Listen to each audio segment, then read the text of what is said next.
bitches.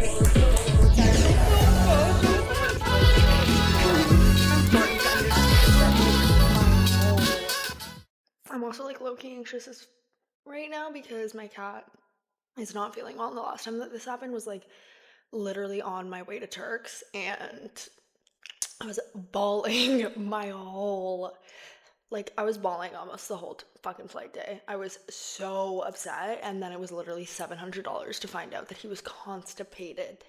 Yes, mildly constipated. So, yeah, if there's like some cuts and clips here and there, it's because I'm attending to my child while I'm filming. But, well, let's start off. If you're new here, my name is Reese, and welcome back to the Busy Brain Podcast. We are going to be talking about you guys today, actually. And a lot of you guys wrote in anonymously, which I was so overwhelmed with the gifts that, not the gifts, what am I saying? With the messages that you guys gave me, because they are so head on to like things that I've either been through in the past of like past times of my life, or have gone through now, or friends have gone through that I've been able to witness.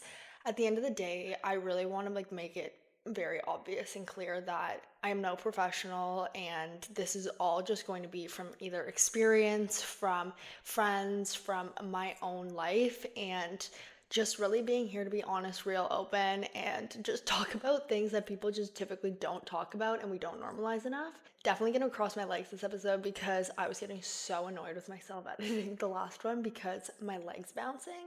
I have ADHD, so I can't really help it sometimes, especially if I get nervous. So, we're gonna try and figure out my little seating arrangement here. This episode is gonna be for anyone who's ever felt left out, behind, confused, or honestly just unsure of what to do next in their life, whatever chapter or era that you may be in. For everyone at home who's listening, whether you're in high school, university, this is your summer, you're taking a gap year next year, you're going through a breakup, you're going through a friendship breakup, you are fine. Or maybe you feel numb, maybe you feel like shit, maybe you are depressed, or maybe you're the happiest you've been in a long time right now, and it's super, super daunting to think that this could go away at some point in time. So here we are, and we're just gonna start going and talking about it, and I'm gonna read off some of the questions that you guys wrote in. This conversation is obviously not a one-size-fits-all approach, and I am very keen on that. So things that I've done or I would recommend may or may not work for you in your life and the situation that you're dealing with. Like, this is honestly just human to human here talking, and as if we were on FaceTime and I'm your older sister trying to guide you or help you, give you a point of view that maybe you don't already have. When friendship hurts, dealing with mean girls, how do we go about that? In high school, I always found myself within a very good group of girls and a pretty big friend group, I would say. I definitely could say that it was very cliquey at my high school. It was kind of everyone would hang out with like everyone's ages, and so like if you were hanging out with older grades or you were hanging out with younger grades, like that was kind of either frowned upon or like looked up to in a way. So I think that the fact that I had like family friends in older grades kind of gave me that boost of confidence because I got to hang around the people that people wanted to hang out with. And in doing that, though, you do see so much of this like jealousy piece of so many people. I don't even know how to put this. So many people talk about each other in high school. It is crazy.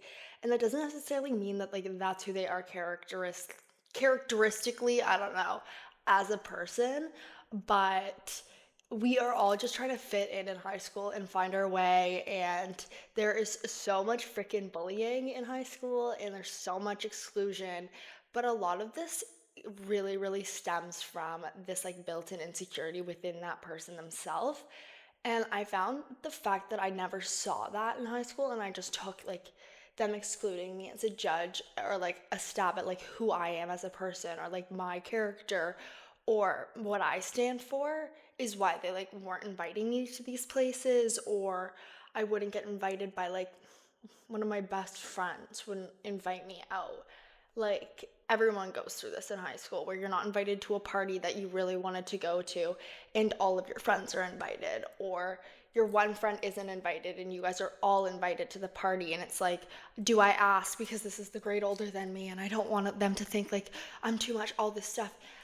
In the grand scheme of things, like, this doesn't matter and like that doesn't matter. And so if you I get it if it's like high school, like people's parents are obviously the owners of the home. So if they aren't like allowing a certain amount like of numbers, and like damn well like you and this person are not like really close friends, like bummer that everyone is going, but don't take that as like a judge on your character or personality, because at the end of the day, if they're not inviting you to this place, they don't want you to get the attention maybe they're trying to get. That could be a point. I don't know. Or maybe you guys just aren't close and you shouldn't feel like entitled to be invited. What I would say for me is like a time that I felt super excluded and hurt was when, honestly, my best friend in high school and this is so funny to talk about now because it's like I feel so old thinking about this because like I was literally going to a fair. Like, girl. Anyways, I was going to a fair and my like best friend at the time went and hung out with someone who had like really done me wrong. So I had thought, again, like me and these people are honestly all on like good terms. Like, this is hilarious to like talk about now, but like at the time I was so absolutely devastated because my best friend went and hung out with a girl that absolutely hated me. This girl hated me, so I thought, and like just did not like me. We did not get along. We had our troubles, our run ins, and we did not like each other. And then also, this girl is also friends with that girl. So it was kind of like a trio. And it was so difficult to kind of navigate all of that, especially when there's one person who like doesn't like the other person, and then you two are best friends, but now they're friends. Like, that's so freaking difficult. So remember, like, it's okay to be confused and frustrated in this position. Like, I had them first, or whatever. Like, my biggest piece of advice I wish I could go back and like give myself or tell myself when I was in that position is to let them. And I know that might sound kind of like, okay, Reese, whatever, like, shut up. Like, what do you mean, let them? And when I say let them, I mean let them. Like, if they want to go and hang out with these people, let them. And what you need to do in that position is to see if that's something that you want in maybe a friendship or a relationship or someone in your life. And if it's something like more minor, you can put like a in your head, just mental note that.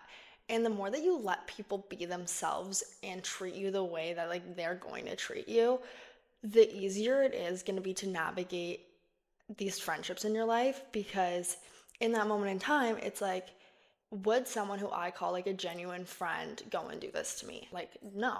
If that's like the last thing over a ton of things, like, you really need to look at that and it's like, is this person in 5 years going to really benefit me? Or am I just keeping this friendship because it's easy? We're going to the same school, we have the same classes, we have the same friend group. It doesn't mean you guys don't need to be like, you don't need to hate each other. Like, you also can put that on a pause and kind of take a step back. And when I say take a step back, I don't mean you need to like ghost them fully. I think that's what I did, but you don't need to take my advice on that one. But you can literally just start taking slow steps back and even saying no to hanging out sometimes. And the more that you stop reaching out, the more that they will kind of understand that. And if they don't understand that, you're able to have that kind of conversation of like, I'd be like, hey, honestly, this is how I've been feeling, and you've kind of crossed these boundaries in this way and that way. This is just how I feel. Like, no one can argue with how you feel, unfortunately. Like, you can forgive that person without reconnecting with that person. Like, you can be at a far or at like a length after not talking to them or like not hanging out as much and just being mutuals or civil with each other, or maybe you're not civil with each other and that's fine too.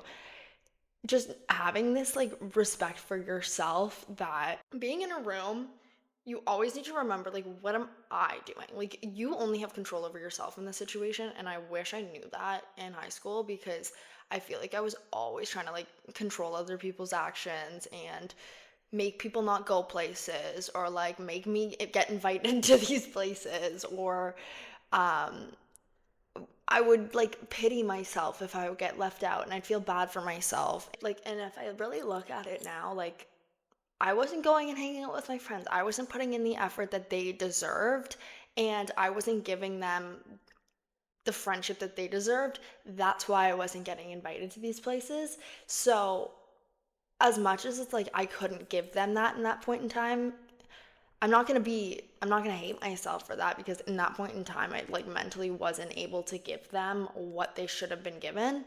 And so being left out was that like repercussion for me.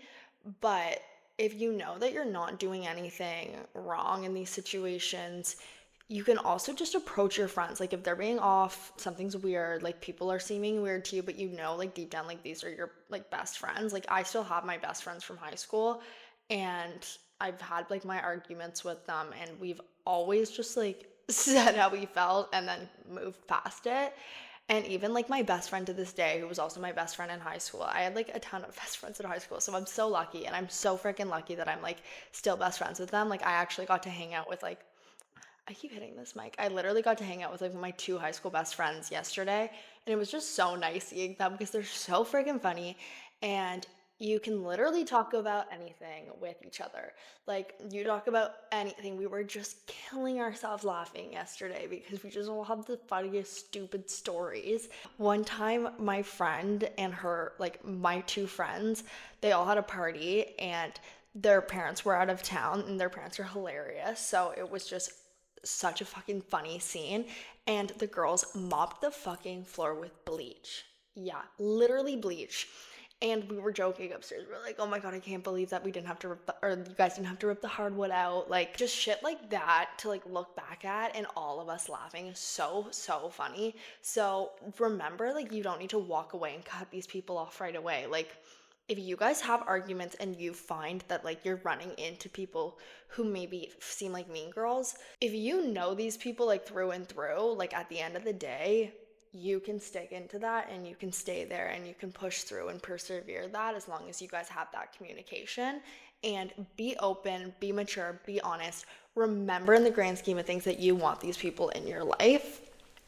And then on the flip side of that, if these are people who are just constantly piling up on these like clicks that I said like to tally in your head, if they've piled up too far, then let them go. And it's okay to let them go. And that's going to be hard, and that's okay that it's going to be hard. And the more that you feel it in that moment and don't just like run away from it completely, you're allowed to miss them. You're allowed to have your moments. It is like a breakup, and that's okay, especially if it's one of your best friends. Like, and it's kind of unfortunate that I've actually lost like, I think a couple like best friends in my life to like very valid situations that I would like, again, like cut people off for.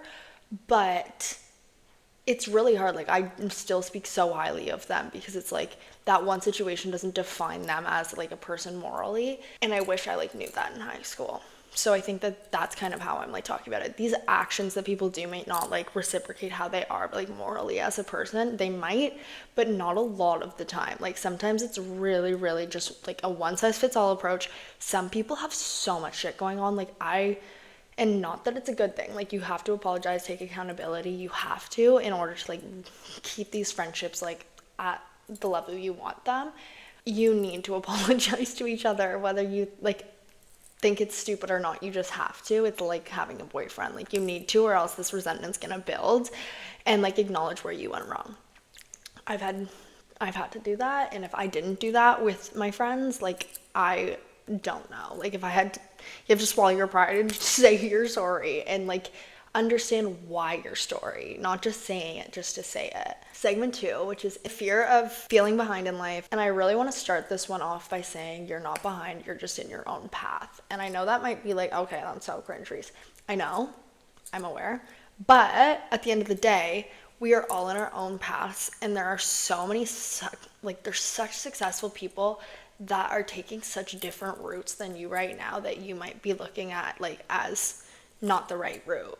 People might be on a gap year and you might be looking at that as the wrong option, and it's just because everybody is going to university and everybody is leaving their hometown and everyone's going to the same school.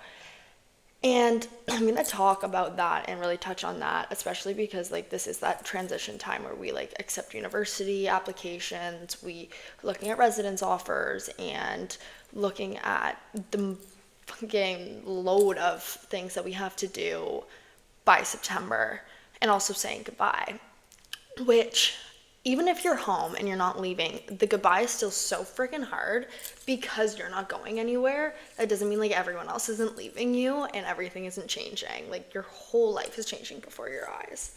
So it's such a growing point of your life. And I really, really want to stress that this down point of your life is actually just the beginning of something that is so, so much bigger than you. You have no idea.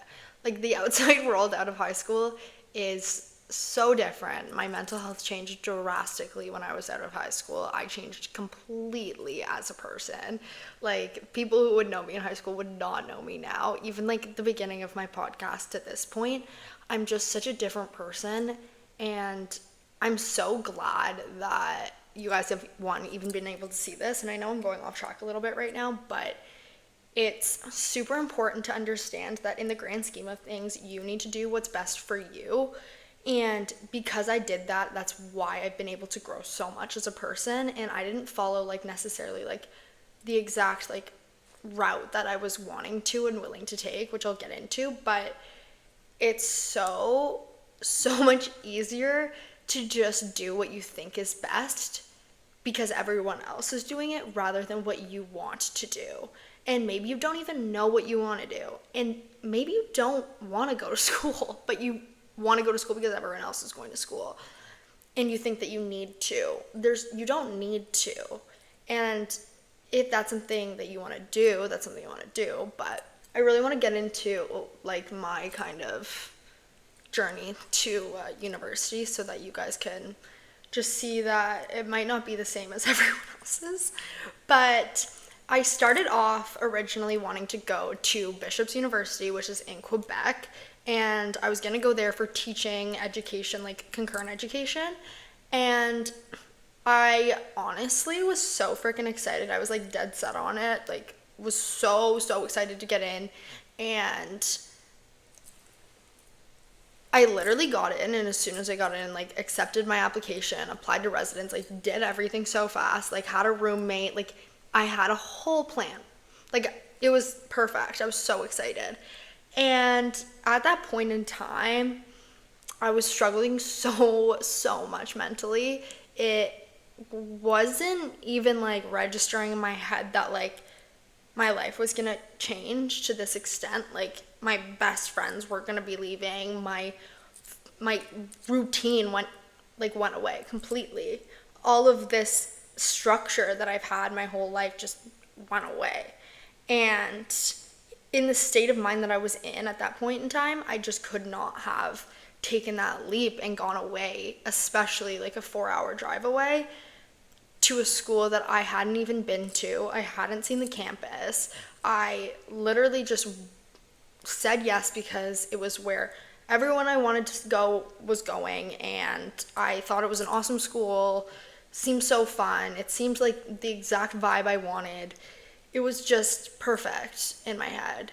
But then going off of that, I definitely was getting like conversations from family, from friends, to really realizing with therapists too that like it was not the right decision. And in that being the wrong decision, I had to tell the roommate that I was with that I couldn't do it and why I couldn't do it, because I felt like I couldn't just leave her in the dark. And admitting to like it being my mental health is like was so upsetting to me, because I'm like, I can't believe I'm letting this like affect my life like this. Like it already made me take off like a quadmester of high school, and then I didn't think I was even gonna get to fucking graduation. So then having to also now stay home from university, where at the time like home wasn't necessarily where I wanted to be staying. I was like, okay, like I always wanted to leave. So I was like, this is like, what am I gonna do? Like my life just felt so confusing. I got lucky that I had like a couple of friends like literally just like maybe 3 friends that were going to the school that I'm going to now, which is Carleton University, which is in my hometown, Ottawa. I was like so freaking nervous. I had never seen the campus, nothing, and I was gonna live at home at the time, and so it was just really tough to like think about everyone leaving. Like the night that everyone left, it was awful. It was so hysterical. And then the next week, literally had to like jump right into school while watching everybody do their frosh week. Everyone's having so much fun while I'm literally living at home in Ottawa. And I was like, the most FOMO I've ever gotten in my life. Actually, it was so bad. I was sitting in my room at home, literally like, why didn't I go? Like, why didn't I go? I can't believe like I let myself get to this point. Like, I can't believe my head like made me do this. Like, I can't believe I have so much anxiety. Like, why? Like, I have such a great life. Like, I can't believe like I feel paralyzed. Like, and I can't believe they don't, like, it's not safe for me to go away. Like, there's no way. But it wasn't. And like, in the grand scheme of things now, it's like literally was the best decision that could have ever happened. So in that moment in time, not again, but I think that you literally are the only person that can do it for yourself. Like, nobody is coming for you. You need to do this yourself. And you can have help and guidance along the way, but like, you need to make these decisions, and like, you need to put your foot forward. So I knew that I couldn't just sit at home and cry that like everyone was at school. So I had the luxury and was able to apply to residence and live on residence, even though it's in my hometown, just to really meet people, stay away, like kind of get that like university experience and away experience while still being at home. And I did that, and because I was so late to it, I had to get a random roommate. And at the time, I was so nervous, but again, it was in my hometown, so it was totally fine. Like, I could just go home if I really needed to. Like, I had that luxury. I also had the luxury of having a car on residence, so I was kind of set up enough that I had that like stability to, if all goes wrong, which I could not have had it like 4 hours away. So anyways, we go to that. My roommate in first year, she was lovely. Like, we were total polar opposites. She's so quiet. I still love her so much to this day. She knows exactly who she is. But it was super unfortunate because she's an international student, and she came from, like, I'm not even gonna say, but she came from somewhere super far, and the time difference from our like her home and like my home is 12 hours. So it was just like a really tough kind of circle with like communication with her family. And at the point in time, like, there was just a lot of stuff going on for her in her own life, which is totally valid. But again, like, she didn't have the luxury of driving 20 minutes to her house like I did. And the residence dorm room was her home. Like, that was her home. So she would be up all night and on the phone, which I would have been the exact same in her position. Like, I just don't feel like it's my story to tell, like, for her. But it was an awful situation for her. Like, she's so strong for it all. And I couldn't be in a room because she would sleep during the day, which, fair, again. And I couldn't do that because it just didn't make sense to me. It didn't feel right. And so, on turn of things, my roommate, we also had a like connecting bathroom with 2 other girls.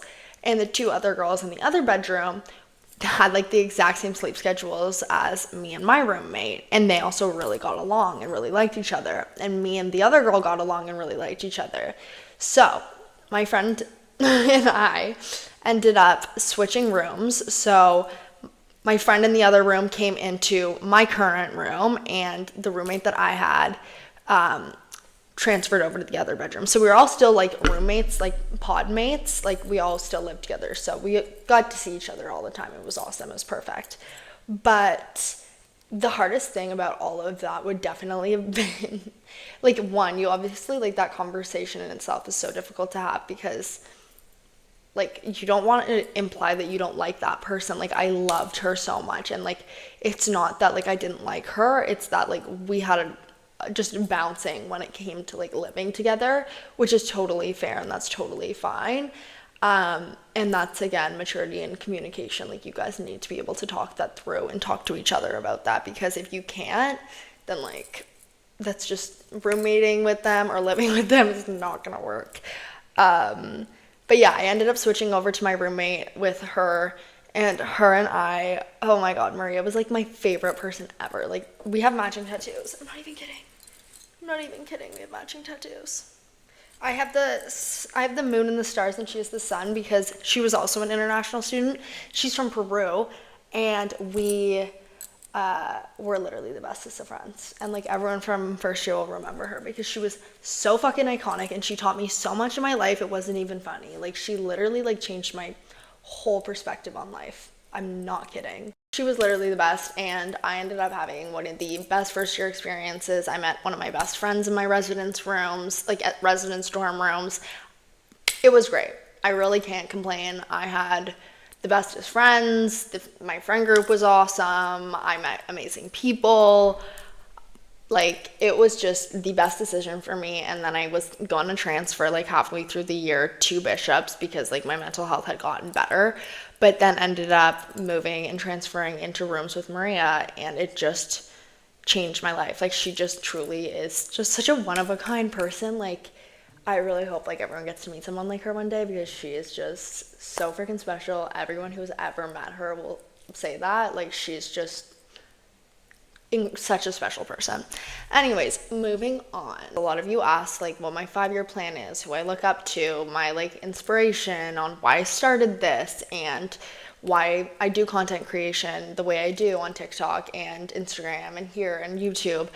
I love it. I've always loved it. I was literally, I don't know, like 10 years old, like 11, recording videos, video star, music videos, movie trailers, to scripts, to literally everything. I had a YouTube channel.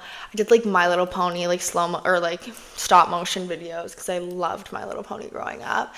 And then I did an interview. I literally did an interview, guys, with a bat expert when I was, what, I think like 12, 13 maybe. And it's so funny. And I also did a YouTube channel with my sister, and it was like the funniest thing ever. Like, we're just, like, we haven't changed, clearly. Like, we both are like so able to be in front of a camera and talk the way that we do. It's so fun. And I really have always just enjoyed doing social media, in the sense of being myself online. I just have always not cared and just done it. I don't know if that's the right way of explaining it, but that's like my 2 cents for you right now. One of the questions is, where do you see yourself in 5 years? And truly, I see myself still doing this podcast. I think that this is going to be something that will be so long lasting and be massive, seeing as like I've only been doing this podcast for like a year now, and have gotten the luxury and amazing opportunity to be a cover for an incredible magazine called Hayes Media. I was the spring edition 2025 edit cover and cover story, and it's just incredible. It's about us on this podcast. It's about my journey and my story, and I think that you guys should all go read it, because it really does reflect like how I like do what I do and why I do what I do. And even from like past jobs that I've had, like, you guys see where I get this insight from. Who inspires you? I think that a lot of people in my life have always inspired me, and I think a big part of that is, when I tell you, my dad and my brother are the two hardest working people. Oh, that was my stomach. The two hardest working people that I have ever met. It is beyond me. Like, I genuinely just don't understand how somebody can put their foot in that deep and like try that hard and be that successful at life. Like, I just don't understand. And like, even my brother, I would say my brother is like one of my biggest inspirations, because he in himself has just struggled with mental health and his own personal stuff, which he's overcome so gracefully and so hands-on. Like, I don't know how to explain it. Like, he's just always taking accountability. He's always apologized if he's ever done wrong, which he like hardly does, which is annoying in itself, especially having an older brother like that. But he has always just been there for me every single time without fail. Always is able to help me rationalize things in my life and really helps me drive my foot forward and remember like what my golden star is, or my, what's it called, my north star, and like what I'm always kind of like looking at and guiding myself to. He's always been a very fatherly figure in my life, so I'm just very thankful for him.